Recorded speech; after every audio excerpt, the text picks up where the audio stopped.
Comenzando con este tema esta tarde del debate, me gustaría que una vez más le digamos a los que nos están viendo qué es el pastorado.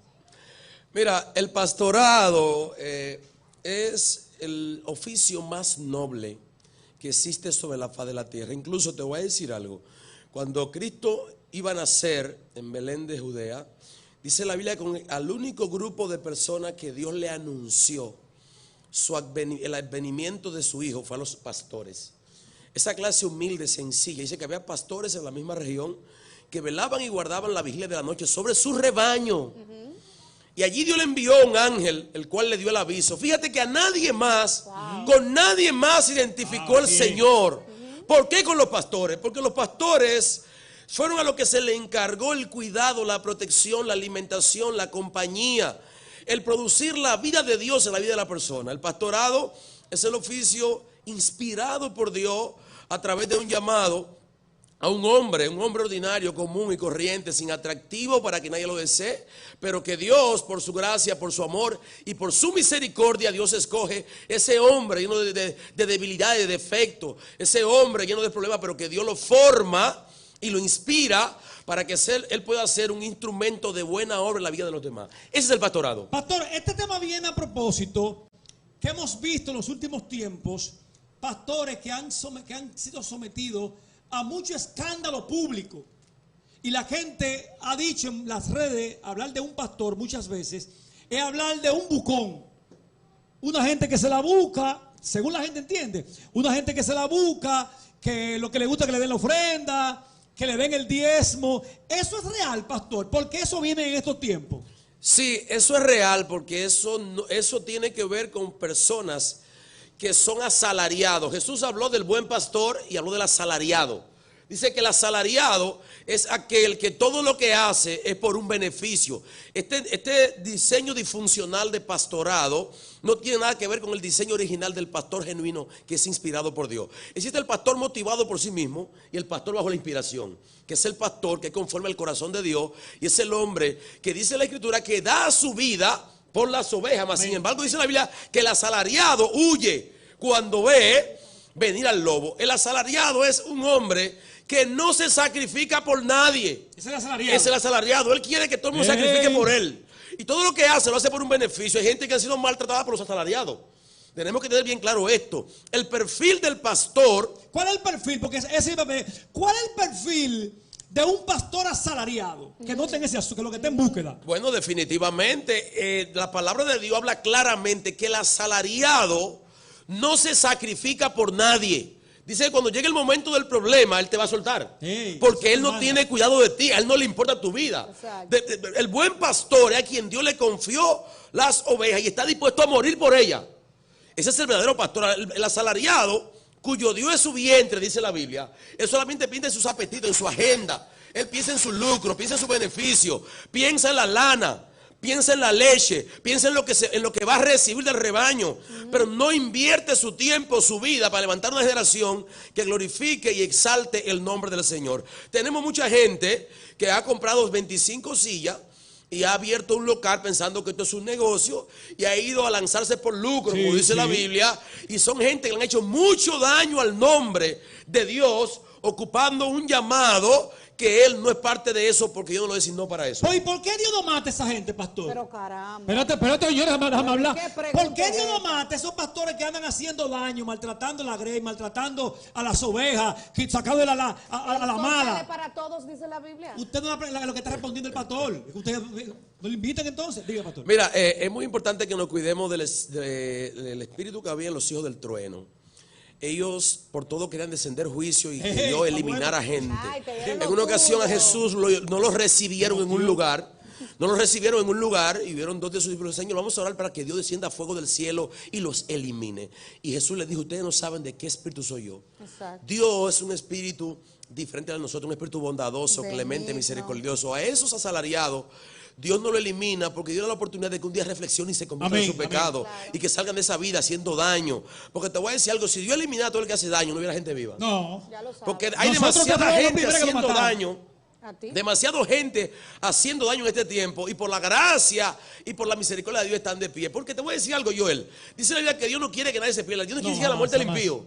Dios no quiere ni siquiera la muerte del impío. Claro. Cada quien es responsable de su muerte. En el momento determinado cada quien va a cosechar. Por eso no ha venido Cristo, porque nos está dando oportunidad a todos. Definitivamente, Él es paciente, no queriendo que nadie se pierda, sino que todos procedan al arrepentimiento. La pregunta sería, Joel, la correcta pregunta. No, la pregunta, esa es mi pregunta, fue, esa es la pregunta, tuya ahora, no que la como correcta. cristiano, La mía está mal. Tranquilízate. La pregunta correcta sería, ¿qué debo de Y la hacer correcta, ¿por o qué- qué por qué actitud rubienta? debo de tomar si encuentro que dentro de mis pastores o las personas que me rodean están esas definiciones de los asalariados que usted dijo? O sea, si mi pastor entiendo que no es un pastor como dice En la otra Biblia, palabra, ¿qué ella, debo hacer? es la pregunta que está tratando de No, hacer. tranquilízate, que él entendió perfectamente. ¿A qué me responde? Dele, pastor.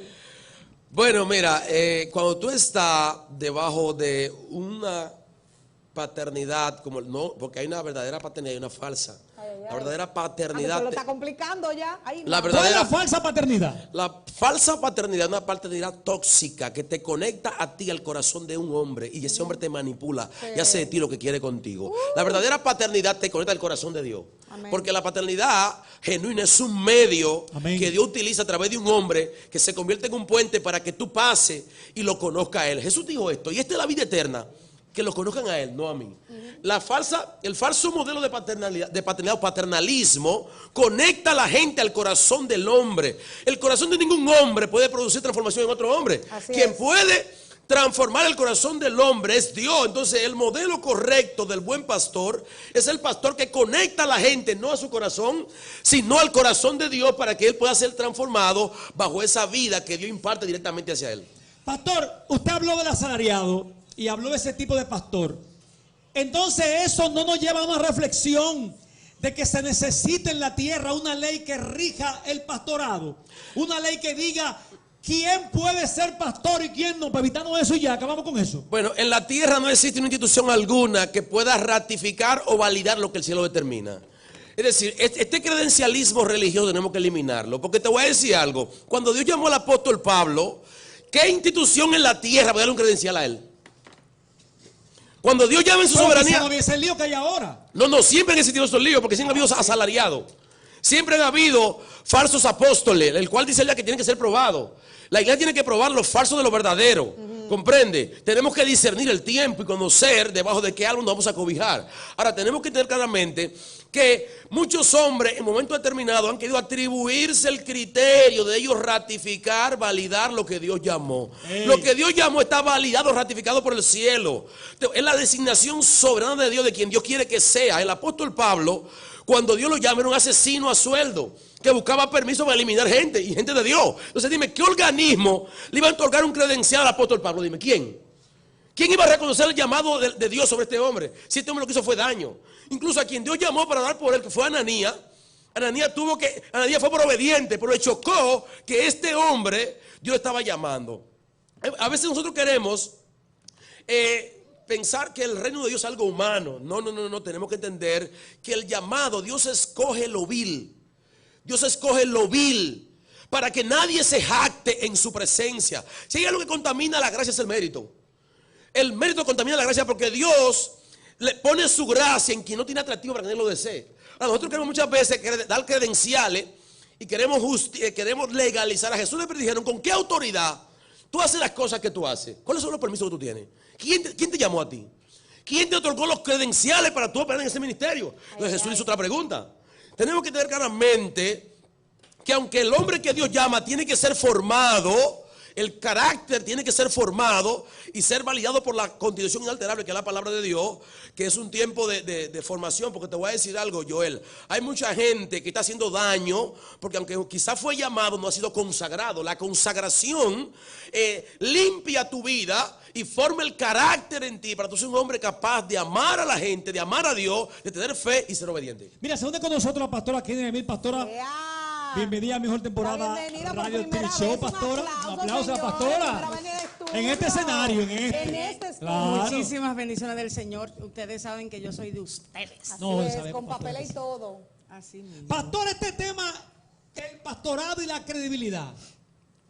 ¿Está de más hablar de este tema ¿O se ha perdido un poco la credibilidad de los pastores en estos tiempos? Se ha perdido y se ha perdido bastante. Y se ha perdido porque la gran mayoría de pastores ha quitado a Cristo de su boca y ha empezado a promover un mensaje particular y personal hasta cierto punto. Porque si lo que se sale de la verdad de Dios justamente es eso. Entonces, cuando el pastor no tiene claro cuál es su función, la función del pastor es perfeccionar a los santos a través y para la obra del ministerio. Cuando el pastor no tiene claro eso, entonces el resultado va a ser hablando palabra propia, pero poniéndole el sello de Dios. Y como la gran mayoría de personas no conoce lo que está escrito, porque ¿qué es lo que valida lo que nosotros decimos? Lo que está escrito. Si lo que está escrito tiene falta de conocimiento en aquel que lo escucha, no va a saber si yo estoy hablando de Dios. Pero yo puedo usar el carácter, yo puedo usar el talento, puedo usar el carisma, puedo usar muchas cosas. Correcto. Y hacerle creer a la gente que es de Dios. Esta mañana Dios me dio una palabra que me zagrandeó bastante y me decía, pregúntale si las motivaciones de ellos realmente proceden de mi voluntad. Entonces el pastorado primero tiene que estar conectado con Dios para luego saber lo que tiene que decirle al pueblo de Dios, porque el pueblo no es de nosotros, es del Señor. Así es. Entonces estamos ante una generación que dejó de estar con Dios para estar con la Grey. Mire, vamos a hacer una pausa para que sigamos con este tema tan interesante y de que él que tiene de ese lado.